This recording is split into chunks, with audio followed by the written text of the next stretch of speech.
Welcome to Aaron Mahnke's Cabinet of Curiosities, a production of iHeartRadio and Grim and Mild. Our world is full of the unexplainable. And if history is an open book, all of these amazing tales are right there on display, just waiting for us to explore. Welcome to the Cabinet of Curiosities.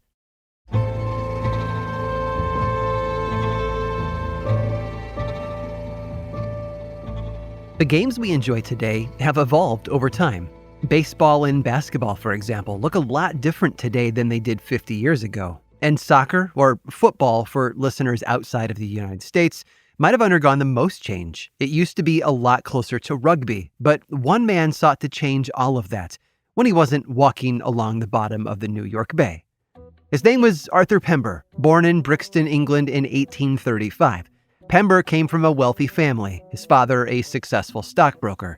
He was homeschooled and didn't go to college, choosing instead to work alongside his father in London as a stockbroker as well. Pember eventually married Elizabeth Houghton in 1860, but after she died from complications arising from a miscarriage, he remarried in 1862 to Alice Mary Grieve. But 1862 also marked the start of a blooming passion for Pember, the No Names or NN Football Club. He could often be found clad in a knitted jersey and cap, scrambling across a field in northwest London as he tried to put a ball between a pair of goalposts stuck in the dirt. He became team captain the following year and represented the club at a meeting of all the other clubs in the area in October of 1863. Football was something of a Wild West back then. Before things were standardized and coded, every club and town seemed to have its own set of rules. For example, Cambridge University used only their feet, but players at the Rugby Public School used their hands to carry the ball. Rugby Public School also happened to be where the sport of rugby originated. With everyone else playing by different rules and regulations, figuring out who scored and who won became something of a headache. Pember chaired the first football club meeting and explained to the group how the sport they loved needed a universal rule book. Not only would it make it easier for everyone to play, but it would also expand its appeal outside of their organization. They all agreed, and by the end of the meeting, 2 decisions had been made. First, the captains of 11 clubs came together to form an official governing body known as the Football Association. And secondly, they elected Arthur Pember as its president. But not everyone was in agreement. England's public schools already played by their own rules and had no interest in joining the association unless they had a prominent role in either creating the new guidelines or running them entirely. Public schools in the UK weren't like the public schools in America. They were institutions meant for the elites of high society. Pember had never attended a public school, and he had no interest in letting them steamroll his efforts of football standardization. He got to work laying down the law. Players could no longer run while holding the ball, nor could they kick or trip someone below the knee, otherwise known as hacking. It took 5 meetings and a lot of heartache, but in the end, Pember got his rulebook. The Laws of the Game were sold for a shilling apiece, published as an easy-to-carry booklet. The association kicked off, pardon the pun, the adoption of its new rules on January 9th of 1864, with a game between 2 teams, one captained by Pember himself. The president's side won 2-0, kicking off Pember's multi-year tenure as a prominent football player and high-ranking member of the association. Roughly 4 years later, Pember and his family moved across the pond to America, settling in New York City on Manhattan's Upper East Side. Aside from football, there was another activity he loved: mountaineering.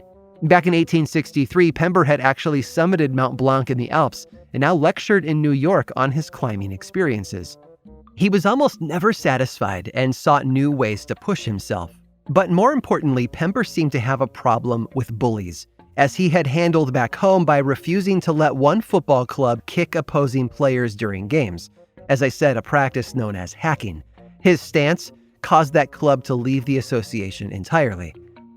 He took a job for the New York Tribune investigating corruption among the police departments and prisons. He also reported for the New York Times on how the poor lived by disguising himself as a beggar and embedding himself among them. But one story still nagged at him. It had captivated him soon after his arrival in New York when he learned about the existence of the Fiji mermaid, an exhibit that had been part of P.T. Barnum's American Museum. The mermaid was a 3-foot-long sea creature that had been allegedly purchased from Japanese sailors in 1822. It had a fish-like tail, a shriveled body, and a mouth full of teeth. It had been a hoax, obviously, most likely made of papier-mâché, but Pember didn't care. Even though he knew better, he believed traveling to the bottom of New York Bay made for a must-read story. Papers were already reporting on the potential mermaid sighting by a mother who had allegedly witnessed one off the coast of Cape Cod. In 1872, Pember donned a diving suit and stepped off a boat into the murky depths of New York Bay. His boots weighed 16 pounds and carried him to the bottom, helped by a 100-pound weight that had been fastened to his chest. He certainly got an eyeful of absolutely nothing. The bay was too polluted to see anything at all. He wrote his story saying, "I can vouch for the fact that there are no mermaids in New York Bay, at least not in that part of which I explored." Pember, after suffering the losses of several of his children and his wife Alice, eventually left New York for North Dakota, where he wrote a book about his time as a journalist back east. Unfortunately, he never finished it.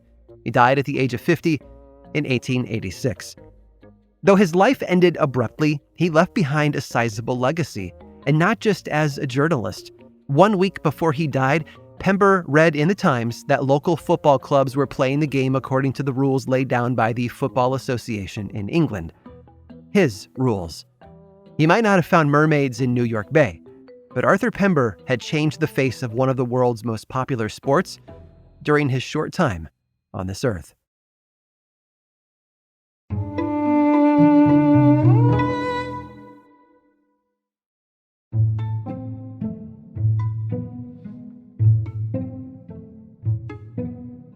New Jersey is known for a lot of weird things. Heck, there's even a whole magazine devoted to it. From haunted roads to abandoned mental facilities to strange creatures lurking within its woods, New Jersey isn't just about boardwalk pizza and turnpike exits. But one weird story that doesn't often get told revolves around a man named Charles Bruin. Bruin was a Civil War veteran who had moved to Burlington, New Jersey after the war to become a tailor. He led a quiet life, getting along with his neighbors and attending church every Sunday. However, on November 9th of 1903, the unexplainable happened. Charles Bruin disappeared. No one knew what had happened to him. His neighbors hadn't seen him. The police and friends searched high and low, even across state lines, for the valued member of their community, to no avail. All that remained was a man's hat with a piece of paper bearing his name, the items that had been found on a ferry, the crew of which hadn't remembered seeing him either. 4 years went by. A man by the name of Alfred Woolman had moved from Burlington, New Jersey to Plainfield, Vermont, and taken a job as a trolley conductor. He was watching his passengers boarding the trolley when a man stepped on for a ride. Woolman recognized him immediately. After all, he'd been a mainstay of Burlington for so long and had been missing for the past 4 years. It was Charles Bruin. His friends and neighbors were surely going to be thrilled that he was still alive. Woolman walked over and greeted the man, asking him what had happened, why he had left. The passenger looked up as though Woolman was a stranger. He told him he must have the wrong person. He said his name was Frank Johnson from New York, and he didn't know this Bruin the conductor was talking about. Johnson exited the trolley soon after, leaving Woolman stupefied, but the conductor refused to let it go. He started asking around town if anyone knew this man, Frank Johnson. As it turned out, they did. Johnson had arrived in Vermont 3 years prior, and just like Bruin, he kept mostly to himself. He was simply a God-fearing man who attended church on Sundays. But that wasn't enough for Woolman. He had to know for sure. He was like a dog with a bone, and he knew he needed help to bring closure to the case. He reached out to Bruin's brother, who came to Burlington and greeted the man who looked exactly like his sibling. Johnson, however, was upset. He had already told Woolman that he was not Charles Bruin. He had no idea who these people were, including the man claiming to be his brother. So Johnson explained to them the details of his old life in New York. He had had a daughter who still lived there. Her name was Anne, and he had recently purchased a life insurance policy for her. Frank Johnson's backstory was full of little details, and for a moment, it sounded like Woolman and the brother had gotten mixed up in a bizarre case of mistaken identity. They all eventually departed, and the story wound up in a local newspaper. Maybe it was a slow news day. A friend of Johnson's named Dr. Buchanan read the story about Woolman, the brother, and Charles Bruin from Burlington, New Jersey. As it so happened, Buchanan's father had been a chaplain back in Burlington and asked him if he had ever known Charles Bruin. Then, around June 30th, Buchanan was awoken in the middle of the night by a phone call. It was Johnson's landlady. Her tenant had apparently woken up without any knowledge of where he was or how he had gotten there, and Johnson told her that his name was Charles Bruin. Buchanan and his father hurried to the home where Johnson, nee Bruin, was staying and found him pale-faced and in a daze. He said he was Charles Bruin from Burlington, New Jersey. He recognized Dr. Buchanan's father, but the last 4 years were a blank. He didn't remember Anne or New York or any of what he had told Woolman and his brother a short time earlier. He did, however, remember everything that had happened before he became Frank Johnson, such as his life in New Jersey and his time in the Civil War. But something else had cropped up during Bruin's life as Frank Johnson: his prophetic dreams. One dream had involved a fire in a shop in which a woman named Miss Brown would have died, but Johnson had been there to save her. The following day, a fire broke out at the same establishment just as he predicted, and he stepped in to save Miss Brown's life for real. Another dream occurred after an incident in which he had repaired a fur coat and then sent it back to its owner. The owner returned it, saying that the lining was shredded by the time it had reached him. That night, Johnson dreamt that he had taken the coat back to New York, where he met a small man who told him the skins that he had used for the lining were the wrong type. The next day, Johnson packed up the coat, took it to New York, and met the man that he had seen in his dream. The rest of the events transpired exactly as he predicted.